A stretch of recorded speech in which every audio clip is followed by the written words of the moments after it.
A controversial new surveillance program targeting American citizens has just been exposed, and now the TSA is under scrutiny. Manila Chan has been following the story. What's going on at the airport? Hey there, Holland. As you know, always move in there at the airport, no pun intended. This is certainly teetering, though, on legal and ethical boundaries, since the surveillance is on people who are not on any sort of terror watch list or any sort of database, and that's all according to a new report by the Boston Globe, who first broke this story.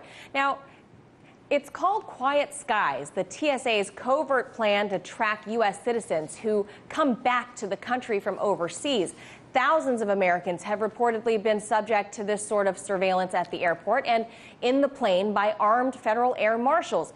It's unclear exactly what sort of actions or behaviors a person might exhibit in order to be tracked by air marshals in the first place. But some of the things that the marshals are looking for once you are put on that list, like people who seem too abnormally aware of their surroundings, whether they display excessive fidgeting or if they have a cold, penetrating stare. This list even included if a subject had a lump in their Adam's apple or if an individual gets any shut-eye during their flight. So all these actions or characteristics can land you with a pair of eyes watching your every move for up to 90 days or 3 encounters, and you're never notified at all that you have been placed on the TSA's secret list. Now, some federal air marshals are none too happy about the Quiet Skies program, citing that gathering intelligence on civilians not on a terror watch list is a new assignment to them,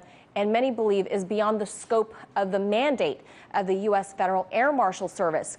John Cassaretti, president of the Air Marshal Association, said this in a statement: "The American public would be better served if these air marshals were instead assigned to airport screening and check-in areas so that active shooter events can be swiftly ended and violations of federal crimes can be promptly and consistently addressed." Now, there are some 3,000 or so air marshals in the skies or walking around the airport with travelers every day. Now, Holland, they say most of these so-called leads have amounted to nothing, that the air marshals think they'd be better off serving their post on the ground, preventing possibly an active shooter situation, or if they are up in the sky, that they're tracking actual known terror suspects. Coincidentally, I read about this morning on my flight to Washington. Oh, boy. It occurred to me that if they want to follow me around, they're going to get bored quickly. Well, if you don't get any sleep, they might be watching you. Thank you, Manila Chan. Hey YouTube, thanks for checking out our channel. We hope you enjoyed the video. We have tons of content for you just like this. For more of RT America's one-of-a-kind news and analysis, be sure to subscribe and never stop questioning more.